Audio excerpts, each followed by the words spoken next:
does God care about our trading? Does he care about our trades individually? And so where's the slides at? Does he even care? Now, the question would be, well, my first instinct was to say, well, no, of course he doesn't care about my individual trades. That would be like him caring about some random football team. But the more I thought about it, the more I thought, why wouldn't he care about my trading? Why wouldn't he care about the trades that I am in? He, above everything else, he cares for me. I mean, he cared enough to send his son to die for me specifically, for all of us.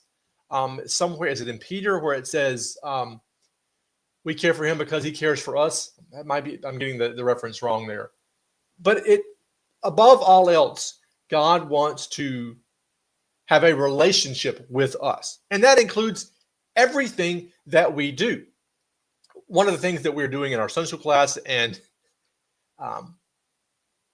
I'm doing in my personal Bible study, is learning about prayer, and that prayer constitutes a relationship. I heard it yesterday. I think Myron Golden mentioned it. What is that? What's that syndrome where you buy a Nissan Sentra, and then as you're driving home that day, you see Nissan Sentras everywhere. As soon as you become aware of something, you start seeing it everywhere. There's an official name for it. I can't remember what it is, but this is happening with me right now when it comes to prayer, especially the model prayer, the Lord's Prayer. We're going to talk about that today in the context of, does God care about our trades? Once I sat down and decided, hey, I'm going to study how to pray, and I'm going to start with the model prayer, I'm seeing it everywhere. I'm getting it from everywhere. So what does it have to do with this? In Matthew chapter 6 and in Luke chapter 11, Jesus tells his disciples, some people call it the Lord's Prayer, some call it the model prayer. His disciples in Matthew chapter 6 asked him, Lord, teach us to pray. And so he goes into this. What's interesting to me is they both start with, and when you pray. It's not if you pray, but when. It's an interesting assumption that Jesus makes on our behalf, which is fine. What's really interesting to me, and I was discussing this with my wife yesterday, texted the preacher about the question. In the Matthew version, it's in the middle of the Beatitudes or the Sermon on the Mount. He's saying, hey, don't be like this, don't be like that. Don't be like the people who stand in public and pray. Go into your closet, just you and God. Go into your closet by yourself, get alone with God, and pray like this. Our Father. Now, that brings up a whole other set of questions we're not going to get into today. If Jesus just got through saying, go into your closet where it's just you by yourself, why then are you using a plural pronoun, our Father? That's a whole other discussion. But what's interesting, really interesting to me, is later on in the model prayer, I'm going to call it the Lord's Prayer because I'm a Baptist. That's how I was raised. Later on in the Lord's Prayer, it says, thy kingdom come, thy will be done, right? So Jesus references God as having a kingdom, but he doesn't reference God as king. It talks about hallowed be thy name. Hallowed be meaning sanctify, to keep his name pure and holy, to consecrate, to set apart. And yet, the way that Jesus references God is not Holy One. What does he say? He says, our Father. And that is an identity that automatically comes with a relationship. If there's no relationship, then it's just some random guy. I mean, if a father implies someone who has a child. There's a reciprocal relationship right there. You can't be a child without a father. Now, you might not have a father in your life. You might not have a father who's alive. But you, at some point in your life, you had a father. So the very nature, the very fact that we are referencing God as our Father points to a relationship. And that is what God is wanting with us.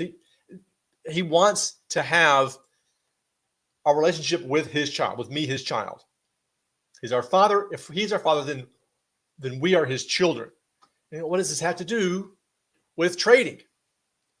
I'm getting there. So Matthew chapter 7, verses 7 to 11. I'll put my glasses on here to read this. It says, Jesus telling his disciples, this is right after the Lord's Prayer. He tells them, ask and it will be given to you. Seek and you will find. Knock and it will be open to you. For everyone who asks receives. And he who seeks finds. And he who knocks, it will be opened.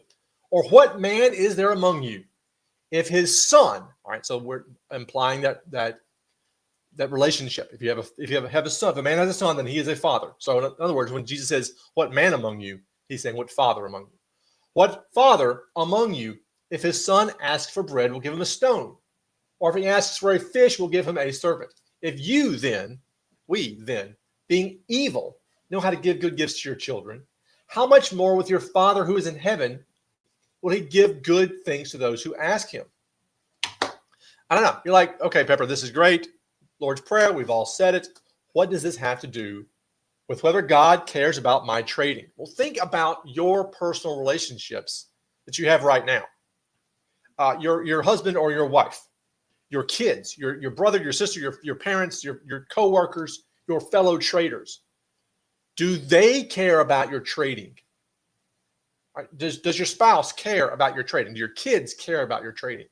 Do they want you to succeed? Do other traders? I'm not going to ask if your wife cares about your individual Acme short or you went long the Euro USD.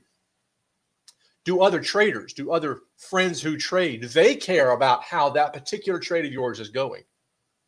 Well, if these, taking the example from Matthew 7:11, if they care, if these fallen humans who are your family and your friends, if they can care about you as a trader, your trading as a business, as an endeavor, as a focus of your trying to set your family free financially, if they can care, and we are evil, according to Matthew chapter 7:11,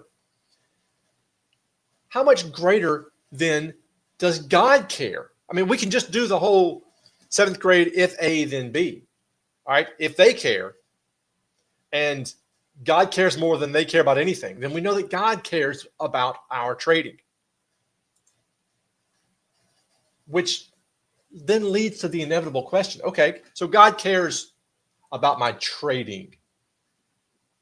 In what way does God care about my trading?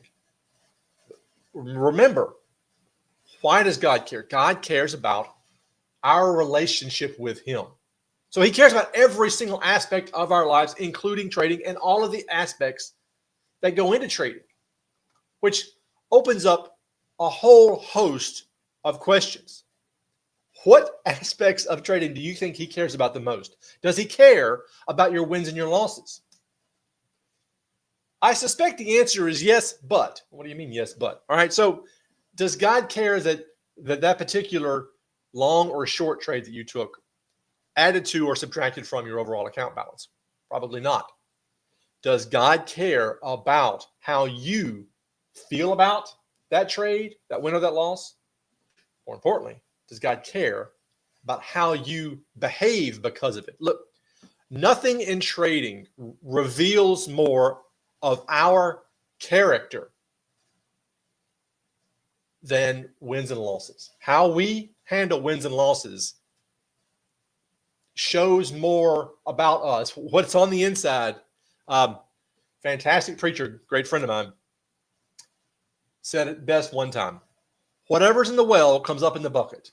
And there's nothing that reveals what's in the well more than a win or a loss. If you have a loss, how do you handle that loss?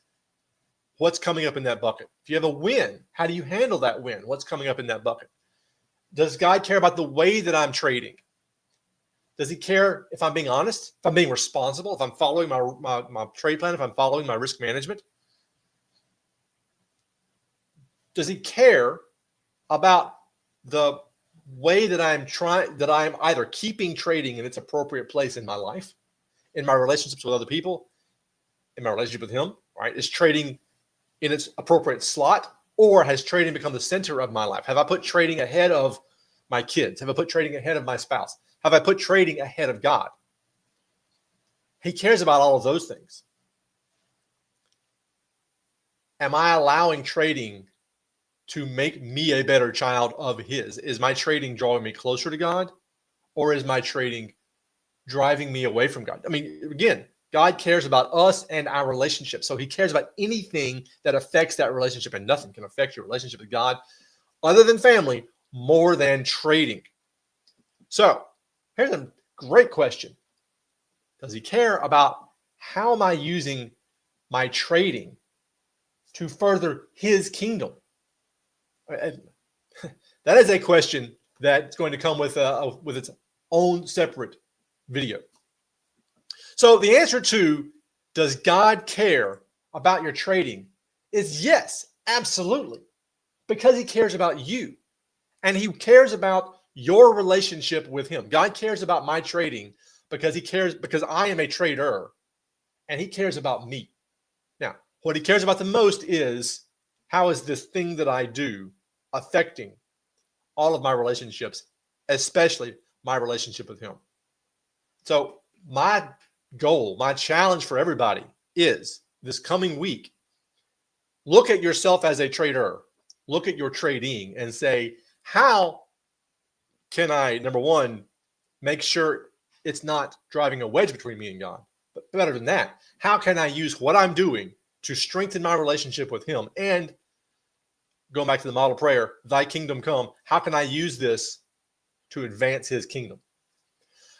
That's it for today, guys. Thank you all for being here. I will be back next week. We'll probably continue this series. We're especially going to be talking about praying in trading. Does prayer have a place in trading? We're going to talk about that next week. With that, guys, thank you for being here, and I will see you all next week.